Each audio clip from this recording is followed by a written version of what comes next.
Innal hamdalillah nahmaduhu wa nasta'inuhu wa nastaghfiruh wa na'udzu billahi min shururi anfusina wa min sayyiati a'malina may yahdihillahu fahuwal muhtadi wa may yudlil fala hadiyalah. Asyhadu an la ilaha illallah wahdahu la syarikalah al-malikul quddus wa asyhadu anna Muhammadan abduhu wa rasuluhul ladzi la nabiyya ba'd. Wa inna laka la ajrun ghairu mamnun wa innaka la ala khuluqil azim. Allahumma shalli wa sallim wa barik ala Rasulillah Muhammadin sallallahu alaihi wasallam wa ala alihi wa sahbihi wa barik wasallim. Amma ba'd fa ya ibadallah ittaqullaha haqqa tuqatih wa la tamutunna illa wa antum muslimun. Faqala Allah Ta'ala fi kitabil karim A'udzu billahi minasyaitonir rajim Innal muttaqina fi jannati wa uyun akhidina ma atahum rabbuhum innahum kanu qabla dzalika muhsinin. Shadaqallahul azim wa sadaqa Rasulullah sallallahu alaihi wasallam samina wa ata'na. Hadirin sidang Jumat rahimakumullah. Alhamdulillah, segala puji hanya milik Allah. Pada kesempatan hari ini, di siang hari kita bisa hadir. Ini adalah merupakan salah satu kebutuhan kita sebagai hamba Allah. Setiap ibadah yang kita lakukan itu adalah bagian daripada kebutuhan kita, yang di dalamnya merupakan perintah-perintah yang diperintahkan oleh Allah dan Rasul-Nya kepada kita semua. Karena semua amal solih kita yang kita lakukan itu akan nanti menjadi syahidan wa syafa'a ila yaumil qiyamah. Perjalanan hidup kita, hadirin, pertama kita di alam ruh, alam rahim, alam dunia, nanti akan melewati sakaratul maut, akan melewati alam barzah, yaumul ba'ats, dibangkitkan, berkumpul di padang mahsyar, yaumul hisab, dihisab semua apa yang kita lakukan di dunia ini. Lalu masuk pada siratal mustaqim. Nanti ujungnya apakah kita akan termasuk orang-orang yang bahagia atau orang-orang yang celaka? Fa innal jannata hiya ma'wa, tempatnya mau surga. Fa innal jahima hiya ma'wa, tempatnya apakah mau neraka yang sangat pedih. Oleh karena itu pada kesempatan hari ini syukur kita kepada Allah Subhanahu wa taala, hadirnya kita di masjid yang mulia ini adalah bagian daripada kita syukur kita kepada Allah Subhanahu wa taala. Karena wujud kebersyukuran itu, hadirin, diwujudkan dalam bentuk ibadah-ibadah.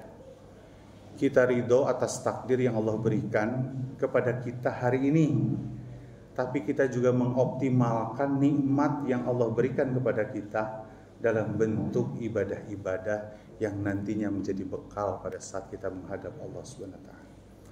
Kita berdoa kepada Allah Subhanahu wa taala, mudah-mudahan ibadah kita di siang hari ini, ibadah Jumat ini, betul-betul Allah berikan hidayah kepada kita semua, betul-betul Allah kasih kuat ibadah kita sehingga nanti salat Jumat ini mempengaruhi segala sesuatu yang kita lakukan ke depannya. Amin ya rabbal alamin. Salawat dan salam semoga tercurahkan kepada junjungan kita Nabi besar Muhammad sallallahu alaihi wasallam, pada keluarganya, pada para sahabat, dan semoga kepada kita semua selaku umatnya yang selalu memuliakan dan mencintai beliau, memuliakan dan mencintai baginda Rasulullah sallallahu alaihi wasallam itu adalah dengan patuh dan taat pada perintahnya. Selain kita diberikan perintah untuk bersolawat, apalagi di hari Jumat ini perintahnya perbanyak solawat menghormati Rasulullah. Tapi yang utama adalah dari solawat itu memuliakan dan mencintai beliau dengan kita patuh dan taat pada perintah. Karena semua yang kita lakukan dalam bentuk apapun di dunia ini, kalau itu bukan daripada perintah daripada baginda kita, fahuwa raddun, ditolak. Makanya setiap apa yang ibadah kita lakukan itu perlunya kita mencari ilmu apakah ibadah ini sudah sesuai dengan aturan Allah dan Rasul-Nya. Mudah-mudahan hadirin yang berbahagia, pada kesempatan hari ini Allah kuatkan kepada kita semua selalu beristiqomah kita meneladani baginda kita Rasulullah sallallahu alaihi wasallam. Amin ya rabbal alamin. Hadirin yang berbahagia, pada kesempatan hari ini marilah kita mencoba melihat bagaimana Allah memberikan gambaran kepada kita semua di tahun baru Hijriyah, baru masuk di bulan kedua, di bulan Safar, Muharram Safar ya. Sekarang insyaallah kalau nggak salah tanggal 11 Safar ya. Bulan Safar ini dinamai di dalam Hijriyah itu dulu di zaman di Mekah itu di bulan setelah Muharram. Safar ini kalau dalam kata bahasa Arab itu safar, pergi atau kosong ya. Jadi pada saat itu penduduk di Timur Tengah atau di Arab Saudi itu berpergian ya, berdagang dan seterusnya, sehingga warga kampungnya kosong ya, makanya dinamai bulan Safar. Semua punya historinya, silahkan bisa dibaca ya di bulan-bulan Hijriyah yang lainnya. Pada tahun baru ini kita perlu mencoba mengoreksi diri kita selama perjalanan menghadapi dunia ini. Rasulullah mengatakan ad-dunya'u balagul akhirah. Dunia itu memang menjadi jalan untuk kita sukses di akhirat. Siapapun yang melewati dunia, maka dunia ini menjadi sarana kita sukses lulus ujian melewati yang disebut alam dunia ini.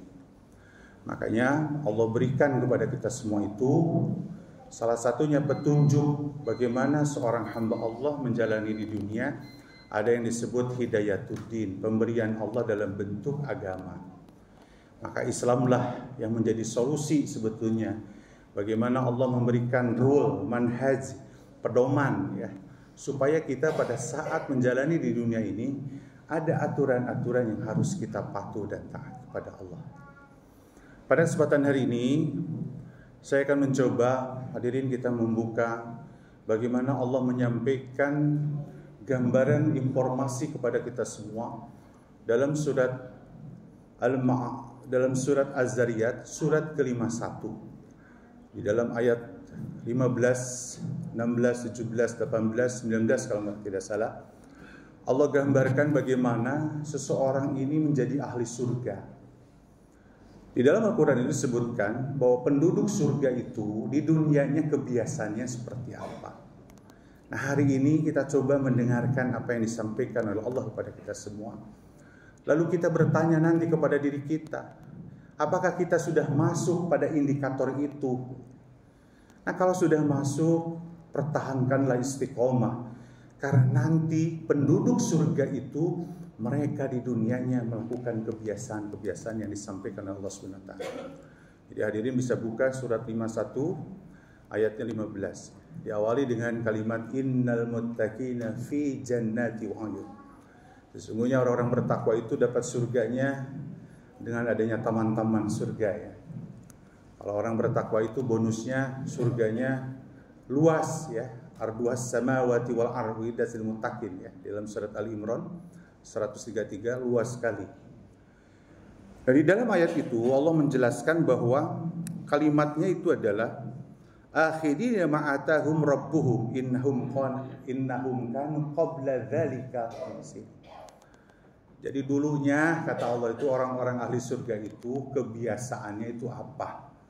Nah, yang pertama hadirin, kalau kita melihat daripada ayat-ayat tersebut, Allah menyampaikan kepada kita bahwa ciri daripada penduduk surga itu yang pertama adalah orangnya itu adalah ummatun qa'imun. Jadi menjadi umat yang teguh ya. Jadi dia selalu menerima apa yang disampaikan oleh Allah Subhanahu wa taala, ata rabbuhu. Jadi apa yang Allah berikan kepada kita semua dalam bentuk manhajatu bil hayah, pedoman hidup itu diterima, sami'na wa ata'na. Jadi penduduk negeri surga itu di dunianya itu dia sami'na wa ata'na. Kami dengar ya Allah, kami dengar ya Rasul, dan kami taat. Jadi konsekuensi kepada perintah Allah dan Rasul itu harus sami'na wa ata'na. Betul Islam itu memudahkan kepada hambanya, tapi yang harus dipegang tetap kita menjadi hamba Allah, menjadi penduduk surga itu harus taat dan patuh dan tidak ada kompromi ketika kita kepada Allah dan Rasulnya. Jadi itu yang pertama hadirin. Kalau kita masih suka sombong kepada Allah, pada Rasul ya, tidak pernah batarul haq. Kalau dalam hadis itu kan sombong itu al-kibru batarul haq kata Rasulullah. Dalam hadis arba'in itu sombong itu ciri yang pertama batarul haq, menolak kebenaran. Orang sombong begitu. Jadi dia selalu menolak kebenaran apa yang disampaikan oleh Allah dan Rasulnya. Banyak orang sekarang seperti itu. Dalam memenuhi panggilan kepada Allah pun banyak orang sombong kepada Allah dan Rasulnya. Makanya ciri yang pertama penduduk surga itu dia sami'na wa ata'na. Ummatan qaim, umat yang memang betul patuh, tegak ya dalam mematuhi kepada aturan-aturan Allah dan Rasulnya. Jadi hadirin itu yang pertama. Yang kedua, di dalam Al-Quran disebutkan bahwa ciri penduduk negeri itu dia selain ketika dia sami'na wa ata'na itu dia yatsluna ayatul. Dia selalu berinteraksi dengan apa yang disampaikan oleh Allah dan Rasulnya. Itu dalam bentuk Al-Quran dan hadis.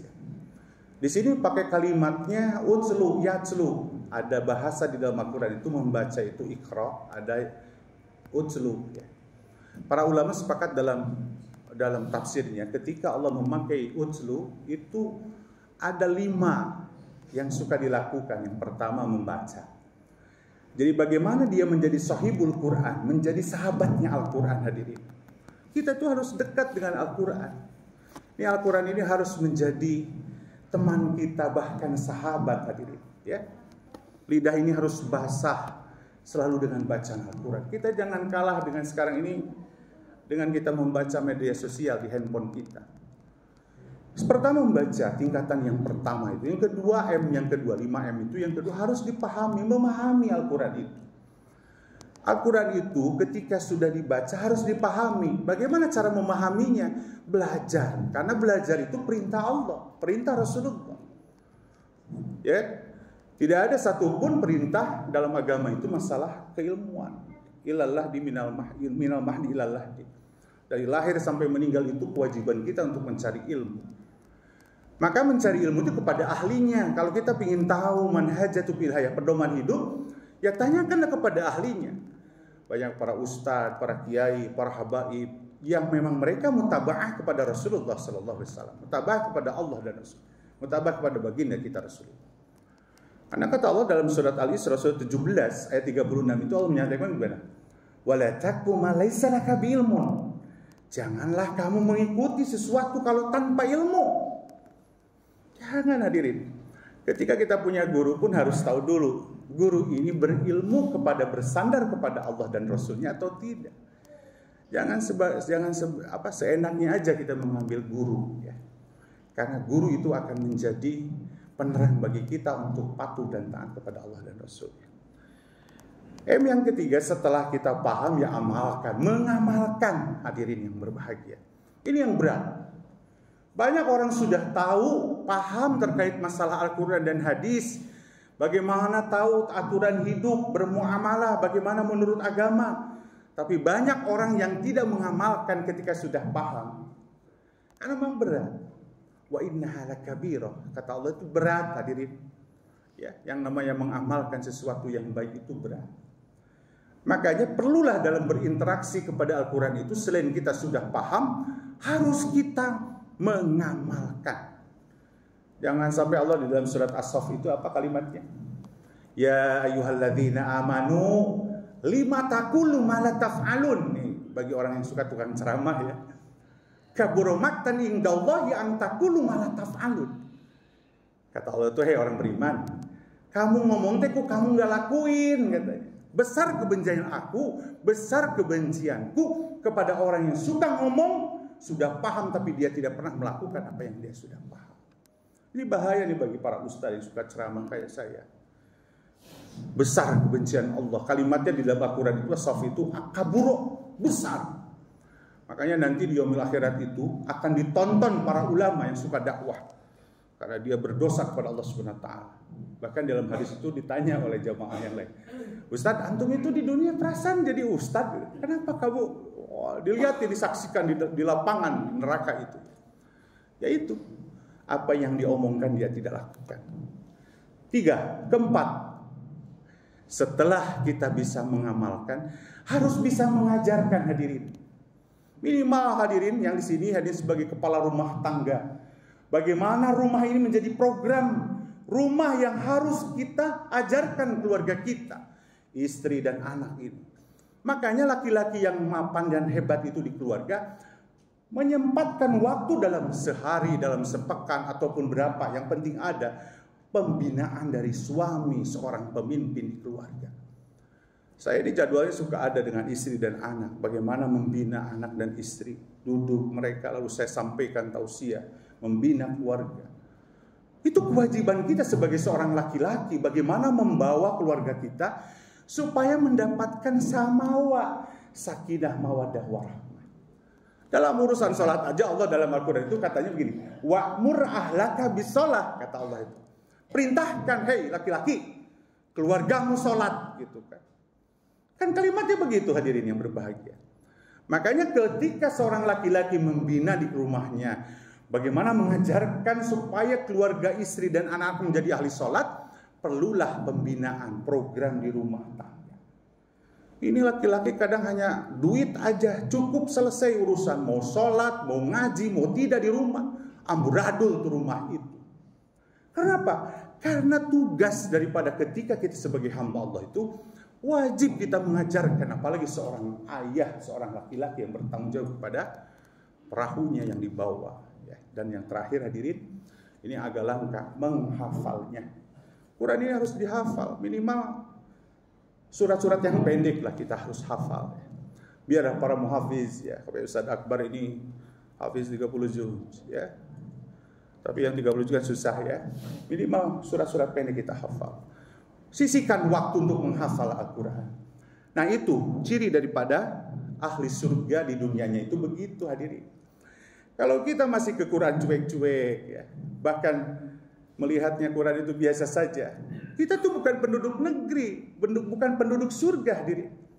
Tapi kalau kita giat ngaji, giat mengamalkan Quran, giat mengajarkan, itu adalah bagian ciri daripada bagaimana dia sebagai penduduk surga nanti. Tapi semuanya sesuai dengan kemampuannya masing-masing. Ya minimal kita ke adik kakak, ke keluarga ya. Kalau ustadz-ustadz mungkin ke umatnya dan seterusnya. Hadirin, yang berikutnya di dalam Al-Quran ini, maaf ya, yang ketiga, bahwa penduduk surga itu hadirin nih, kalimat ini yang agak sulit, saya juga sulit, ya Allah. Ana al-laili wa hum yasjudun. Kata Allah itu, penduduk surga itu kalau malam itu sedikit tidurnya dan dia selalu ruku dan sujud kepada Allah. Lain bergadang ya, bergadang itu betul dia sedikit tidur, tapi bergadangnya tidak sesuai dengan apa yang diperintahkan Allah dan Rasul-Nya. Jadi kalau barang siapa penduduk surga itu, dia selalu hadir di waktu yang sangat istimewa, yang disebut adalah sepertiga malam atau setengah malam, sepertiga malam, pokoknya menjelang subuh ya. Dalam surat Al-Muzammil itu kan diatur ya tentang qumil lail itu. Ya ayyuhal muzammil, wahai orang-orang yang berselimut, qumil lail, tegakkan salat malam. Nisfahu awingkus minhu qalil auzid alaihi waratilil Qur'ana tartila. Setengah boleh ya, jam 1, jam 2, ya, jam 3, setengah 4 boleh silakan. Ruku dan sujud di situ karena di situ adalah tempatnya seseorang ketika dekat dengan Allah Subhanahu wa taala.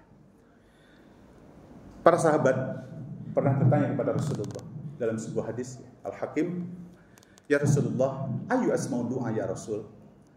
Kapan doa kita didengar ya Rasul? Kata Rasulullah, ajawful lail. Pada saat ketika sepertiga malam itu, di tengah malam itu. Kenapa ya Rasul? Idza baqiya sulusal laila nazzalallahu azza wa jalla ila sama dunya. Jadi dalam hadis itu katakan bahwa pada saat sepertiga itu Allah turun. Turunnya Allah jangan dibayangkan seperti kita sebagai makhluk ya. Kalimatnya dekat dengan hambanya lalu dia turun kepada dunia.